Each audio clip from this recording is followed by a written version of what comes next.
Seja bem-vindo e seja bem-vinda a mais um Chutando a Escada, aqui é Felipe Mendonça e eu tô com o meu amigo, o melhor amigo da podosfera, de longuíssima data, Geraldo Zaran. E aí, cara, tudo bem? Tudo bem, Felipe. Tá triste por causa de São Paulo, não? Porra, mas você já vai começar assim, cara, do nada. O que eu te fiz? Pra que essa violência gratuita, cara? Totalmente desnecessária. Cadê o símbolozinho, o tokenzinho saiu lá de trás, né? Alguém derrubou.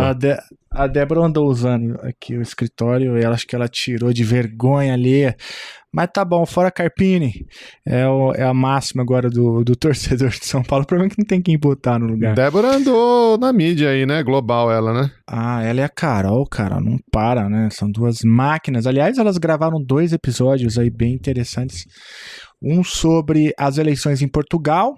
Então, quem ainda não sabe nada de eleição em Portugal, as duas explicam tudo. E um outro sobre a guerra contra a educação antirracista nos Estados Unidos. Eu fiquei bem surpreso com esse episódio. Recomendo demais o episódio com a Vitória de Oliveira Ribeiro, que a Débora e a Carol tocaram aqui. Muito bom. Débora e a Carol com tudo. Estão com mais energia que a gente, hein? Ah, que bom, né? Tem que ter abaixo o patriarcado, pode pôr elas pra tomar conta mesmo, não faço questão não. Tá certíssimo. Geraldo Zaran, olha só, se o ouvinte chegou aqui agora, não sabe do que se trata, o que é Chutando a Escada e como faz para ajudar? O Chutando a Escada é o seu podcast semanal de política internacional e divulgação científica na área de relações internacionais. Normalmente estamos eu e Felipe Mendonça aqui falando sobre temas da agenda contemporânea e temas de pesquisa, mas de vez em quando também temos convidados, tem as outras 2 apresentadoras que a gente estava fazendo menção agora, a Débora Prado e a Carolina Pavese. E se você quiser apoiar a continuidade desse projeto, esse projeto que logo mais completa 7 anos, é uma criança de 7 anos, já mostra a língua, já faz malcriação. Se você quiser apoiar a continuidade desse projeto, você pode sempre divulgar o Chutando a Escada nas suas redes sociais ou fazer algum tipo de apoio financeiro pelo Patreon ou pelo Catarse. Se você também quiser, você pode, aliás, nessas 2 redes, né, Patreon e Catarse, é só procurar a gente como Chutando a Escada, que vai aparecer lá. Ou se você quiser, você também pode fazer um Pix para apoio@chutandoaescada.com.br, de preferência um Pix recorrente, e aí você escreve para esse e-mail, avisa a gente que a gente vai agradecer você aqui ao vivo. É isso aí, essa grana a gente usa para manter esse projeto vivo. E Geraldo, olha só, antes da vinheta, eu queria agradecer então todo mundo que ajuda financeiramente o Chutando a Escada e também pedir para o ouvinte, que não pode ajudar financeiramente, que compartilhe, que mande lá uns 5 estrelas no teu agregador favorito. A gente tem muito ouvinte do Spotify, dá até para mandar pergunta por lá, descobri recentemente. Então compartilhe aí, ajuda a gente a manter esse projeto no ar. Vamos para a vinheta então? Vamos lá. Então roda a vinheta aí, Felipe. A escada é uma construção que serve para fazer um deslocamento vertical. Nem sempre é assim, mas tem um jeito de facilitar tudo isso. De elevador? Não.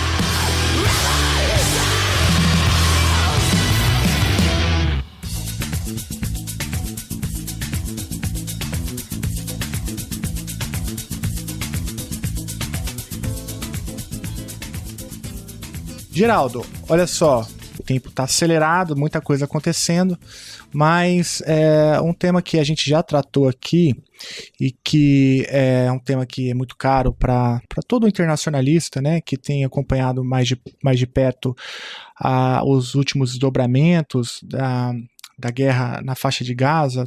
O tema agora é justamente a fome na faixa de Gaza, né, que tem se espalhado de maneira sem precedentes, tem sido usada como uma arma de guerra, né? E aí, enfim, as imagens são horríveis, né? A faixa de Gaza se transformou num cemitério a céu aberto, e antes de falar um pouco mais sobre isso, vale a pena, eu acho que retomar uma questão que a gente já trabalhou aqui também várias vezes, que é o seguinte: é claro que os atentados terroristas do Hamas ano passado são injustificáveis, né? Não se trata disso, aquilo ali foi um absurdo.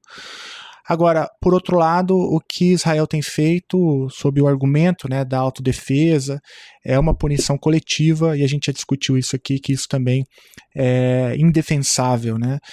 Então uma coisa não tem nada a ver com a outra. Eu tenho percebido, inclusive em alguns discursos por aí, até o próprio Netanyahu, que coloca de uma maneira meio maniqueísta, né? Ou se você está contra a política de Israel na faixa de Gaza, logo você é favorável ao Hamas.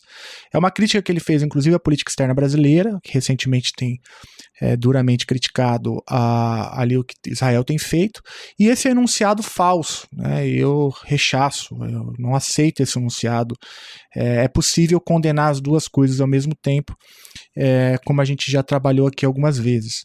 Mas, Geraldo, diante disso, eu acho que o tema candente agora é justamente a fome em Gaza sendo usada como uma arma de guerra. E hoje, segunda-feira, no dia que a gente está gravando esse episódio, até mesmo a União Europeia, né, um alto representante da União Europeia para a política externa, criticou duramente, num fórum humanitário, o que Israel tem feito na faixa de Gaza, né? Segundo ele, a fome em Gaza tem sido usada como uma arma de guerra, e que também ele vai dizer que já são 7 meses, né, sem fornecimento adequado de alimentos, fora a política de bloqueio de alimentos. O próprio Brasil já mandou alimentos que foram bloqueados, aí depois desbloqueia, aí depois não pode entrar. Biden teve que jogar alimentos de avião, e aí que é o pior método de alimentar, né, uma população. Teve gente que morreu, Geraldo, com caixa de alimento caindo na cabeça. Enfim, é uma situação lastimável. Você falou que é o pior método de alimentar uma população quando o cara sobrevive, né? Quando o alimento chega, né? Quando ele não mata alguém na caída, né? Exatamente, né? Então é uma situação assim extremamente lastimável, né? E já tem aí especialista falando que já passou de um ponto de não retorno, né? Porque a desnutrição, principalmente em crianças na faixa de Gaza, ela já passou de um ponto de modo que as sequelas, mesmo que essas crianças comecem a ser alimentadas adequadamente a partir de agora, as sequelas já deixarão ali marcas, né, nessas crianças. Então, e aí, com isso em mente, eu dei uma telefonada lá para um grande especialista do assunto aí de fome, que tem trabalhado fome a gente já entrevistou algumas vezes. Vamos ver se você adivinha de quem eu estou falando. Tem alguma ideia? Fome, infelizmente, é o dono do Fomeri, né? É o dono do Fomeri. Ele vai ficar bravo se eu falar que ele é o dono. Lógico que é o Fomeri, que é o grupo de fome em relações internacionais. Tem muitos outros pesquisadores, muita gente bacana. Você deve estar falando do Thiago Lima, né? Isso, é o grande Thiago Lima. O Thiago Lima conversou aqui rapidinho comigo, mas antes de falar com ele, ele já passou aqui algumas vezes. E é engraçado que todas as vezes que ele passa aqui é para dar má notícia, né? Exceto no primeiro episódio. No primeiro episódio, o episódio 1 do Chutando a Escada, o Thiago veio aqui e contou a melhor história do Chutando a Escada desde sempre. E aí ele passou aqui e eu troquei uma palavrinha com ele. Mas antes de ouvir o Thiago, eu queria divulgar um livro recente que ele publicou. O livro chama-se Política Externa Brasileira e Combate à Fome, Lições do Passado, Perspectivas para o Futuro. Esse livro, Geraldo, foi publicado pela Cultura Acadêmica. É um livro que conta com capítulos aí de inúmeros pesquisadores. Foi também organizado pelo professor Marcelo Fernandes de Oliveira, que é professor lá da Unesp, do campus de Marília. Então, o Thiago e o Marcelo organizaram esse livro. O livro tem, só para você ter uma ideia, né, o primeiro capítulo, quem escreveu foi o José Graziano da Silva, falando sobre o combate à fome na política externa do governo Lula. Então, é gente aqui muito gabaritada que tem olhado sistematicamente o assunto. E o melhor de tudo é que o livro você pode comprar direto na editora, ou se você quiser fazer o download do e-book, também você pode fazer isso de forma totalmente gratuita. Então eu vou deixar o link na descrição do episódio para você aí interessado no tema de combate à fome e as intersecções que isso tem com os estudos de política externa, para você fazer o download e ler de graça, na íntegra, o livro que o Thiago e o Marcelo organizaram. Que beleza, hein? Ótima notícia essa, né? Presente aí para você e para o ouvinte, livro de graça. E se você prefere o papel, como eu, você pode comprar lá direto na editora. Olha só.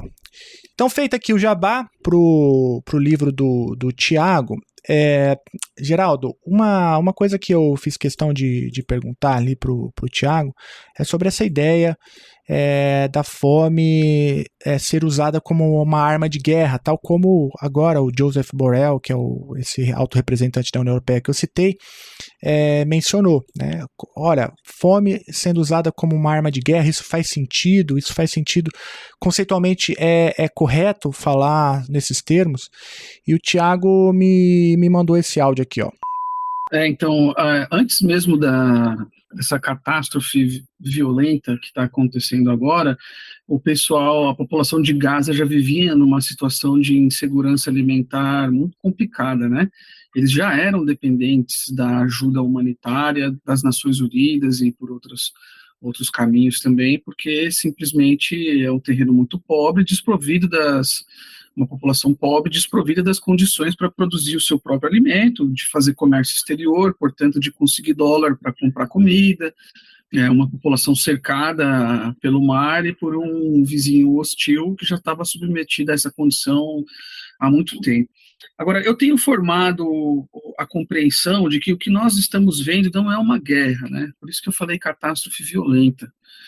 E eu tenho procurado, eu acho que eu estou sendo bem convencido mesmo, pelo argumento que o Bruno Huberman vem traçando de que o que nós estamos vendo, na verdade, é um processo de colonização, né? A gente está vendo com os nossos olhos o que é um processo de colonização, e aí eu acho que isso realmente não é uma guerra, porque a desproporcionalidade ela é muito grande, né? Inclusive, eu tenho trabalhado com a ideia de que a relutância das potências ocidentais, tradicionais aliadas de Israel, em tomar alguma medida decisiva para parar com isso, ou pelo menos para fornecer ajuda alimentar, é porque eles também veem isso como um processo de colonização, um processo que eles entendem muito bem como é que é, né? Os Estados Unidos entendem muito bem, ele também marchou para o oeste, dizimando a população, para constituir o seu território, a população original do território, inclusive usando a fome como uma arma nesse sentido, né? O Brasil também conhece essa situação. A sociedade brasileira começa na costa e avança para o ocidente, utilizando a fome como uma arma de destruição da vida para a instalação de uma nova sociedade. Então, a fome, ela mata as pessoas, ela quebra o espírito, ela prejudica as gerações futuras, ela vai quebrando a resistência das pessoas, né?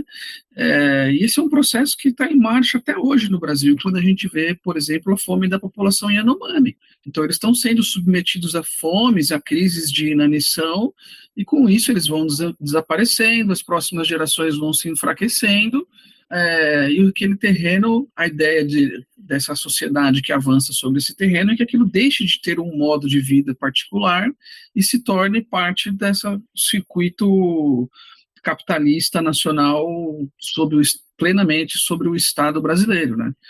Então, a minha leitura desse processo de imposição da fome é uma leitura de um processo colonial mesmo, brutal, e que precisa desumanizar essas pessoas que estão sofrendo, porque assim, numa guerra você mira os combatentes, você mira a infraestrutura de combate. Agora, assim, os caras, eles estão matando, destruindo hospital, destruindo tudo, né? E são dos 30 mil mortos, 12 mil são crianças. Quer dizer, que essas crianças são combatentes? Não são combatentes. E fora as que ainda vão continuar morrendo, porque quando o corpo está fraco, por causa da má nutrição, as pessoas morrem muito mais facilmente, especialmente as crianças e idosos, de doenças simples. Então você morre de água suja. E 95% da água, mais de 95% da água do território de Gaza é imprópria para consumo humano. Então essas pessoas vão morrer lentamente ou possivelmente vão adquirir doenças que vão gerar sequelas para o resto da vida, né? Agora, e aí a resistência da comunidade internacional em se mobilizar contra esse processo de fome Tá? Eu acho que está um pouco baseado nessa leitura de que esse é um processo de colonização, né? E que, enfim, o nosso aliado precisa conseguir o espaço vital dele, né? Olha, Felipe, primeiro agradecer aí o Thiago, né? Eu acho que você tem... Acho que esse papo com ele foi mais longo, a gente vai ouvir mais um pouquinho daqui a pouco. Mas enfim, a gente voltou aí um pouco depois do Carnaval, né? Já gravamos aqui algumas vezes. Esse tema de Israel sempre volta, do conflito, né? Da guerra que está sendo infligida sobre o território, sobre a população de Gaza. E eu, sinceramente, me sinto meio quase que deslegitimado para continuar falando, né? Eu acho que a gente já entrevistou aqui especialistas no assunto, e acho que os fatos falam por si só, né? Acho que é nesse sentido que eu não tenho muito o que comentar. Claro que eu concordo com o que o Thiago está colocando. Eu acho que se a gente quer ter uma precisão conceitual e chamar de processo de colonização ou não, enfim, a gente pode fazer essa discussão, mas a quantidade de crimes humanitários, a quantidade de crimes de guerra, o sofrimento da população em Gaza, a crueldade, né, de você fazer uma população passar fome, né? Isso, enfim, acho que esses fatos falam por si só, né? Eu não sei nem o que mais adicionar sobre o tema, ou, sabe? Acho que às vezes os comentaristas, os jornalistas, os analistas ficam tentando um take novo, um ângulo novo, um comentário novo. Eu acho que os fatos falam por si só, né? Tá na hora da comunidade internacional, já passou da hora da comunidade internacional agir. O governo brasileiro, graças a Deus, tem tomado posições mais enfáticas. Torcer para que isso, enfim, para que o bom senso prevaleça, né? Eu também. Não tenho nem o que comentar, né? E ele continua, Geraldo. Olha só, escuta isso aqui. E você soma isso com as declarações de pessoas importantes do governo israelense, né? Como um ministro que, depois do episódio do tiroteio, né, que eles atiraram nas pessoas que estavam buscando comida, o ministro vai e diz que a ação foi excelente e que tinha mesmo que parar a ajuda para Gaza. Quer dizer, você tem um componente de desumanização aí que ele é muito claro. E a estrangulação, do ponto de vista da alimentação, ela se completa com essas coisas que você estava mencionando. A água suja que ataca o organismo, a destruição do abrigo. Então, os prédios estão sendo destruídos, as pessoas não têm como se proteger do frio, do sol, do vento, essas coisas todas vão debilitando os organismos.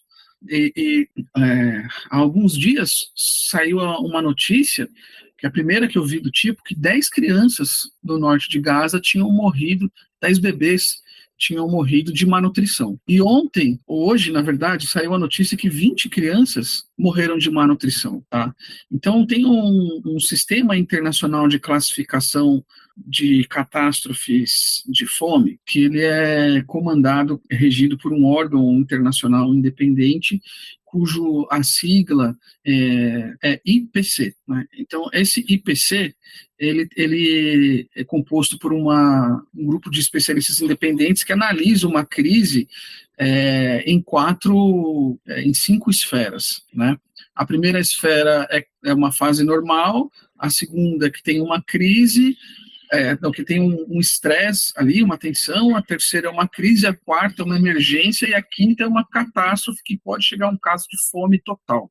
A gente não tem uma palavra para isso em português, né? Em inglês seria famine, em espanhol seria hambruna, e aqui em Brasil a gente não tem uma palavra específica para dizer essa condição, que eu vou chamar aqui agora de uma crise de inanição. Né? E, segundo esses especialistas, o que acontece com o gás agora é nível 4. Então, eles estão numa emergência. E as características de catástrofe nível 5 já estão presentes em partes do território, e uma das mais importantes é a morte de criança por causa resultante da desnutrição. E já está começando a acontecer isso. Então, tem um grande especialista, se eu não me engano, britânico, radicado nos Estados Unidos, o Alex DeWall, que ele estuda as grandes fomes na história. Ele tem um livro, para quem se interessar por esse tema, chamado Mass Starvation, Esfomeamento em Massa, numa tradução, um livro, né? livre. E ele diz que, desde a Segunda Guerra Mundial, nenhum conjunto populacional inteiro foi submetido a uma situação de fome tão severa em tão pouco tempo quanto essa que está acontecendo agora. São 2 meses, 3 meses, não, um pouco mais, né? Que foi outubro, né? 5, 6 meses, né? Mas, assim, desde a Segunda Guerra Mundial não teve nada tão rápido e tão profundo como está acontecendo agora, né? Então, ele e outras pessoas importantes, como o relator especial das Nações Unidas para o Direito à Alimentação, o Michael Fakhri, eles estão defendendo que essa ação deliberada de Israel de causar a fome é sim sujeita de criminalização no direito internacional. Você pode chamar de genocídio, de crime contra a humanidade, do que você quiser. Essa ação tá muito clara no caso do Michael Fakhri e no caso do Alex de Waal, no artigo que eu li dele de janeiro, ele dizia que assim, estava muito claramente caminhando para isso.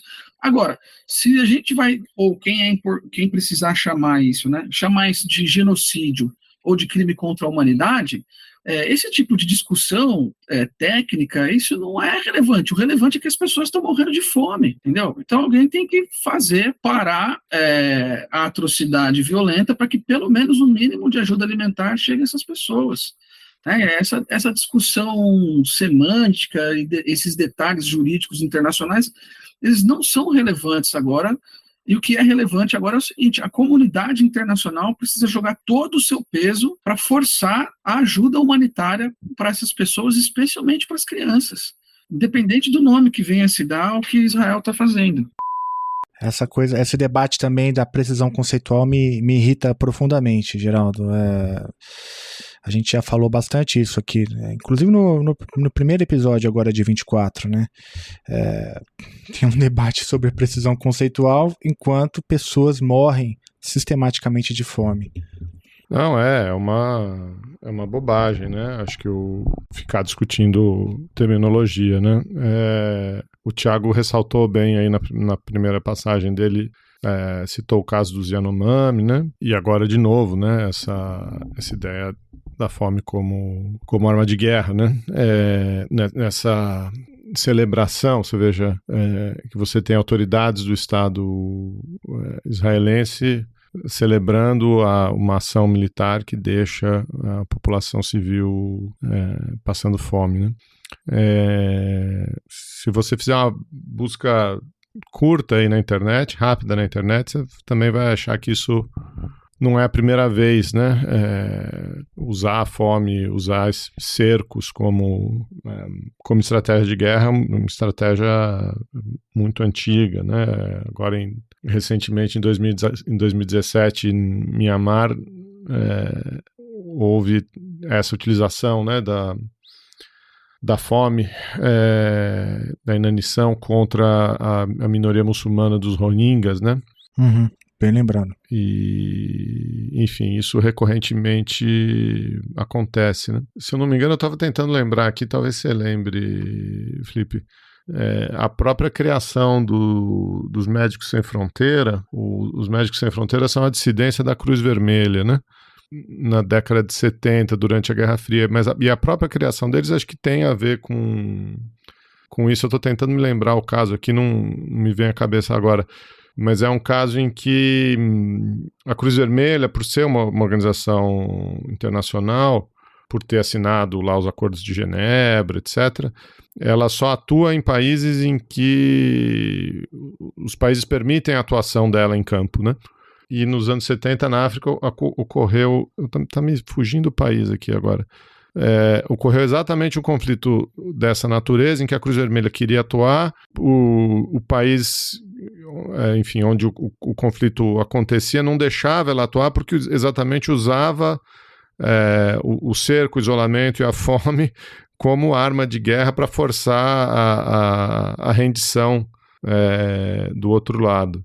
A dissidência acontece em 71, como uma crítica à política de neutralidade da Cruz Vermelha, mas eu acho que ela acontece na República da Biafra. Que isso aí, Biafra. Esse era o nome. Eu estava com Birmania na cabeça, mas é Biafra. É Biafra, República da Biafra, em 71. A República da Biafra era um estado secessionista no sudeste da Nigéria, né? E aí a história é um pouco essa, né? A Nigéria tentava isolar, né, a Biafra e impedir que recebesse ajuda externa e, enfim, deixar a população, inclusive a população civil, passando fome, né? E aí a Cruz Vermelha não podia atuar porque, pelo próprio estatuto dela, ela precisava ser convidada ou autorizada, né, a entrar nos territórios, e aí se cria essa dissidência dos Médicos Sem Fronteira. Enfim, eu estou só citando aqui algumas referências, né, para a gente entender a seriedade, um pouco o histórico dessa crueldade, né? Que é deixar a população civil sem acesso a mantimentos, a remédios, a comida, enfim, a água potável, a um mínimo de decência, né? E acho que tem um outro elemento, que é o seguinte: isso só vai gerar ressentimento, né? Você imaginar que isso é um jeito de acabar com o terrorismo, de melhorar, de solucionar algum tipo de problema, de melhorar a relação entre israelenses e palestinos, é de uma estupidez tremenda, né? Isso só vai gerar mais ressentimento, só vai gerar outras gerações de perpetuação do conflito, né? Uhum.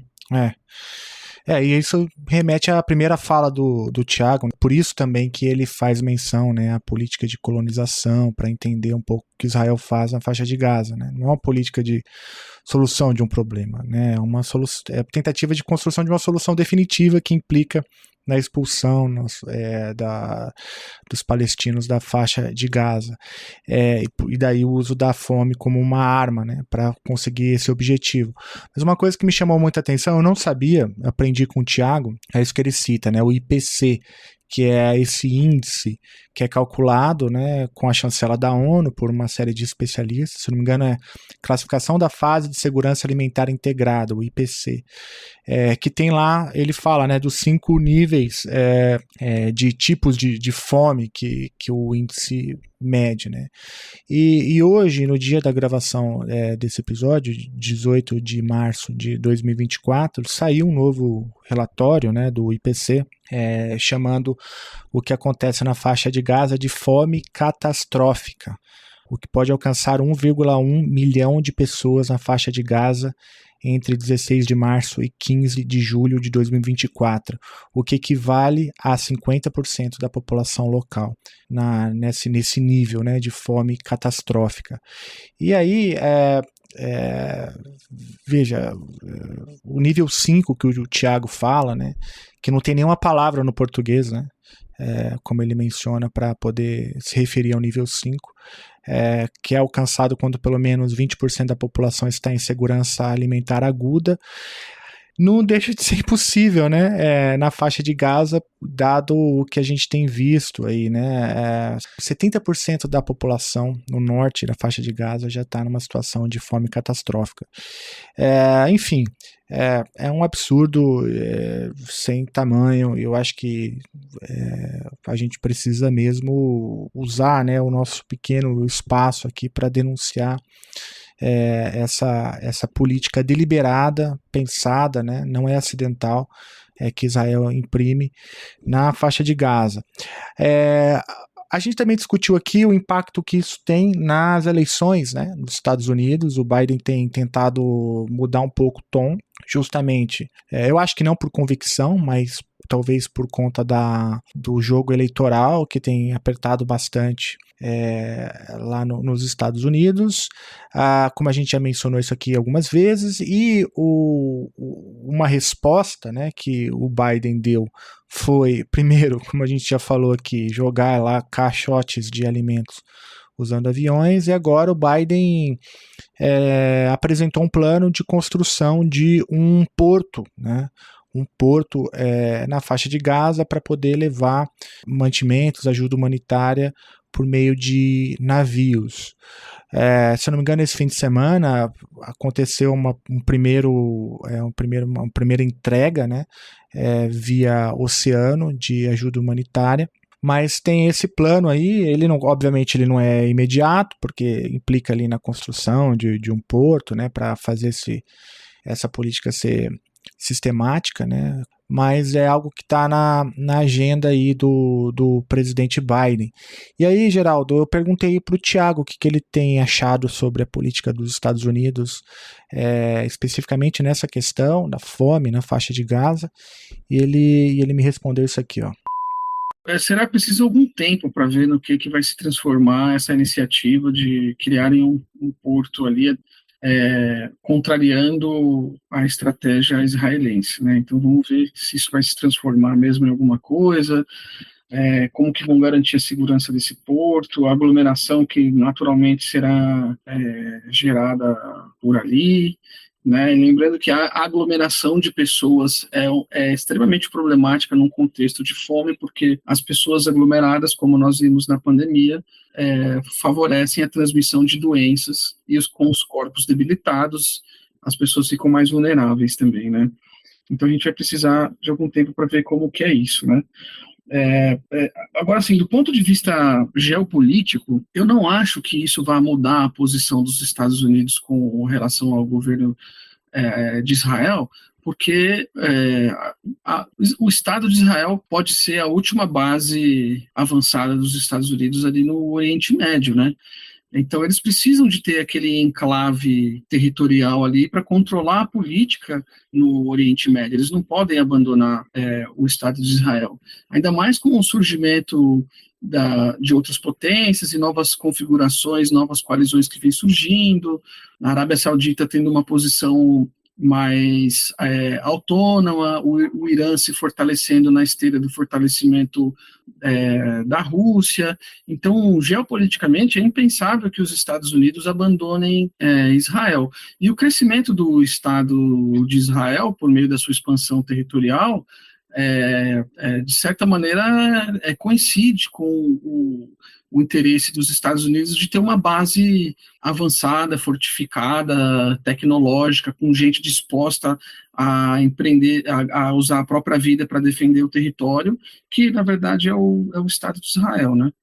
Então, se os Estados Unidos vão conseguir domar a fúria, a desumanidade, a violência que está em prática agora, é algo que a gente vai precisar ver com o passar do tempo, né? Mas eu não acho que eles vão abandonar ou fazer uma política do tipo do apartheid, né? Um embargo econômico contra Israel para que Israel favoreça uma solução de 2 estados ou nada disso. Não. Se isso acontecesse, seria uma boa surpresa. Geraldo, essa relação com a política externa dos Estados Unidos eu acho bem importante. Tem um jogo eleitoral, né, essa disputa entre Biden e Trump já consolidada, o trumpismo tentando surfar um pouco também nessa onda. Você, como o meu especialista favorito nos Estados Unidos, né? Como que você tem visto isso? O favorito talvez, o melhor já é questionável, né? Eu digo sempre que eu sou um ex-comentarista de política externa americana. Eu acho o seguinte, acho que assim, enfim, o comentário do Thiago é muito acertado, né? A gente tem que esperar um pouco para ver o que vai acontecer. Acho que você mesmo agora há pouco falou, né, Felipe? É um apoio reticente, né? A gente vê ali a Kamala Harris fazendo algumas declarações, se encontrando com alguns políticos de oposição, ou pelo menos da oposição da ocasião, né? Porque tem gente até no gabinete do Netanyahu que é oposição a ele hoje em dia, né? Então, eu acho que a gente tem que olhar essas iniciativas dos Estados Unidos com alguma reticência, enfim, algum cuidado, que é o que o Thiago está indicando aí, né? Agora, eu fiz um comentário no nosso grupo de apoiadores já umas semanas atrás, que da perspectiva israelense, do mesmo jeito que da perspectiva americana, né, o conflito tem um impacto nas eleições e tem um impacto negativo para o Biden, porque boa parte do eleitorado democrata, principalmente o eleitorado democrata mais jovem, ficou desiludido, né, com a postura americana, e isso está servindo como um fator de desmobilização da base democrata, vai ter muita gente que não vai votar, ou pode não votar, né, no Biden, por conta da postura dele em relação a Israel. Lembrando sempre que nos Estados Unidos o voto não é obrigatório, né? Então a primeira briga sempre dos partidos é levar o seu eleitor até a urna, né? Então, dado que tem esse efeito no lado americano, eu acho que o Netanyahu também pode estar fazendo essa conta do lado israelense, né? Eu me lembro aqui sempre do caso do Jimmy Carter e do Ronald Reagan, né? O Jimmy Carter, durante o seu governo em 79, tem o caso da Revolução Islâmica. Seguindo a Revolução Islâmica, diplomatas americanos na embaixada inteira são sequestrados, primeiro por um grupo de jovens, e depois esse grupo tem o apoio do governo, né, do Ayatollah Khomeini. O Carter tenta uma tentativa de resgate desses reféns, é mal sucedido, e aquilo praticamente enterrou o governo do Carter, né?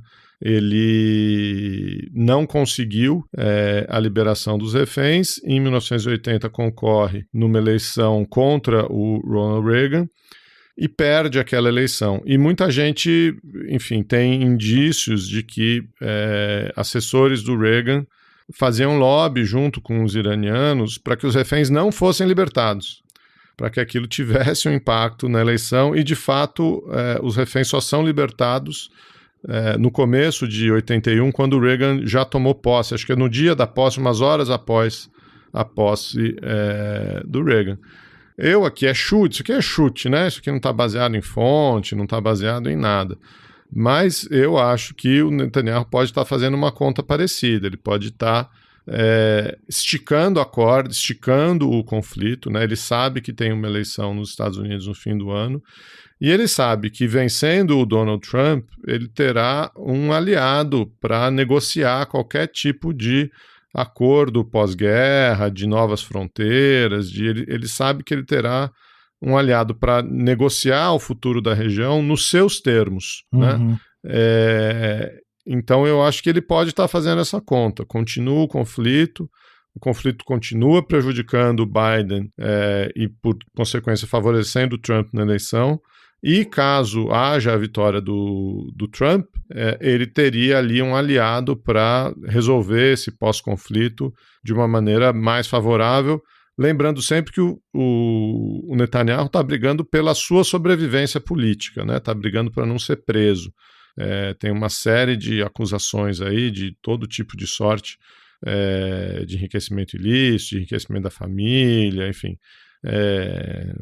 O que você procurar tem contra o Netanyahu. Então eu não me surpreenderia, de novo, é chute, mas eu não me surpreenderia se ele não tivesse esticando o conflito também com um olho na eleição nos Estados Unidos e no possível apoio do Trump pós-eleição. Eu acho que é um bom chute. De chute a gente entende aqui, né? Mas isso explica um pouco, talvez, justamente essa relação conturbada entre o Biden e o Netanyahu. Eu acho que é uma boa hipótese, né? E hoje mesmo, no dia da gravação desse episódio, o Biden e Netanyahu se falaram por telefone depois de um mês sem se falar. Uma crise dessa proporção acho que é um dado importante, é um tempo longo, né, sem se falar. E o Biden, de novo, tentando chamar o Netanyahu para um cessar-fogo, chamando o Netanyahu para conversas, para discutir a questão, apresentar alternativas, né? E o Netanyahu se esquivando, como sempre, né? Mas parece que concordou em enviar um grupo, por enquanto, né? Para Washington, para discutir a situação. Geraldo, olha só, infelizmente esse é um tema, como eu disse, um tema difícil, que toca, né, todo mundo, e assim, as imagens são absurdas, né? Nada justifica uma punição coletiva nesses termos, nessa dimensão, nesses moldes, né? Por mais absurdo e condenável que seja o Hamas, né? Isso não é justificável em hipótese alguma, né? São coisas diferentes, né?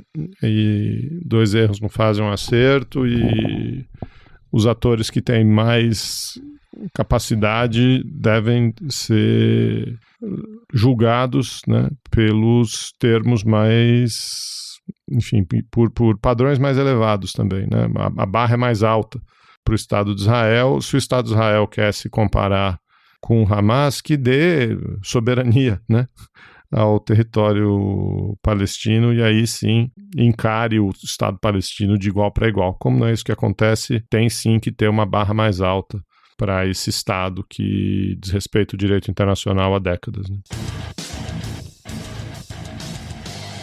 O Chutando a Escada conta com apoio financeiro dos seus ouvintes. Para saber mais, acesse chutandoaescada.com.br/apoio.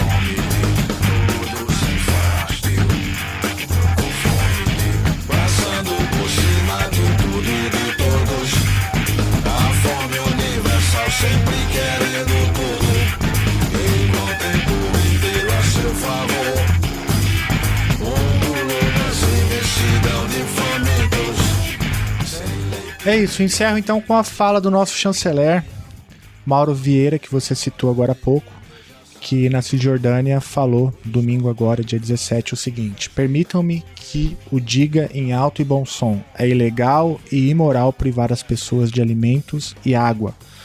É ilegal e imoral atacar comboios humanitários e pessoas que procuram ajuda. É ilegal e imoral impedir que os doentes e feridos tenham acesso ao material médico essencial. É ilegal e imoral destruir hospitais, locais religiosos sagrados, cemitérios e abrigos. É isso, Geraldo. Sempre um prazer falar com você. Valeu, Felipe.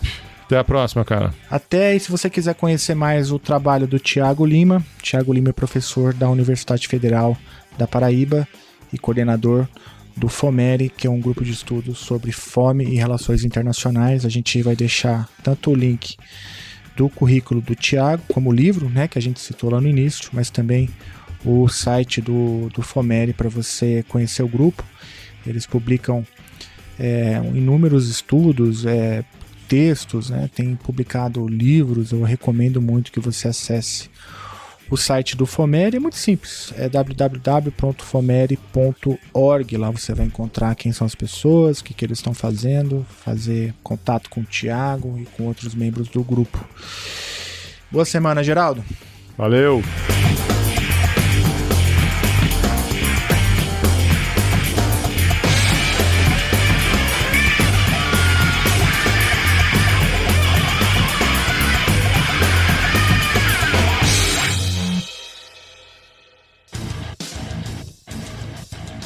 Você acabou de ouvir mais um episódio do Chutando a Escada. Para apoiar, acesse chutandoaescada.com.br/apoio.